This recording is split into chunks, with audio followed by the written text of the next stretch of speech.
So how are we going to make sure that the cost that goes into direct mail is going to be optimal to work for brands in the best way possible? I think the one thing which is quite common for a lot of growth managers, retention managers and CRM managers who are investing in direct mail is that direct mail is still relatively a small proportion of the budget. Like, if you think about what you have to put onto those other channels that you have to invest in, the expectation of the channels and the money that you're putting on, direct mail is, is a small drop in the ocean. You could always get a cheap rate, I'm sure, going to providers out there and trying to really knock down price there.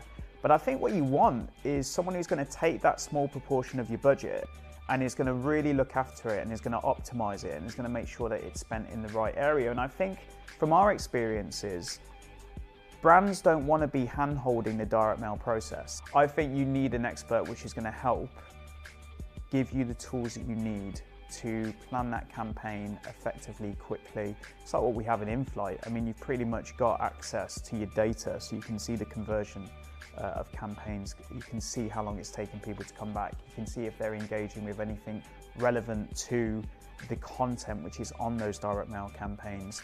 And I think that's really, really important. You've got to know that you're working with someone where your budget is going to be carefully looked after and managed, and that's going to optimize return on investment.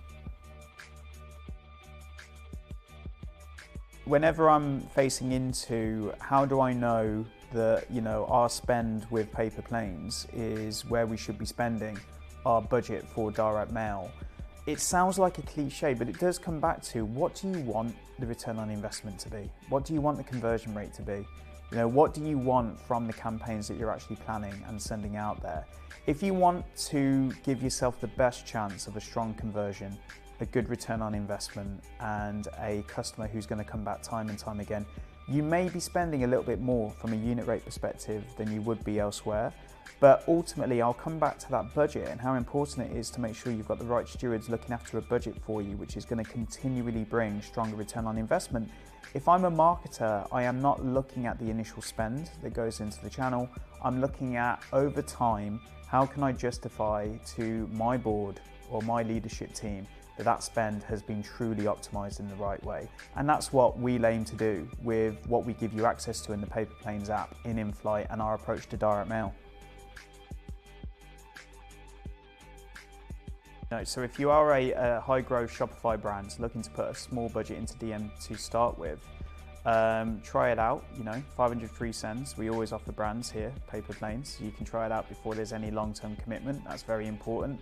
After that point, put more and more budget in gradually, just like you would do when you're testing out a new channel across social media. So set your budget, let us know what your budget is, test to optimize it, and continually learn off of the return on investment. We work at Paperplanes with a number of founders, of small teams, of teams that are looking to really maximize the most that they can out of a reduced budget and with minimal headcount. This is where we can really help you come into your own with your strategy. We have a platform where you can access creatives, you can access concepts, you can set your own targeting, you can get campaigns up and running quickly. You have a team that supports you around that. Any recommendations you need for suppression strategy, for creative approach, for execution, we're always there. And you get data at your fingertips. The in-flight dashboard will provide you that detailed knowledge of your customer mail base and who's doing what off the back of receiving campaigns. So you can plan all of that without needing anything other than, yourself in that process. And that's what's making direct mail much more accessible for all of those high-growth Shopify brands out there, not just the ones who have got the teams for creative resource or data analysts sitting in-house.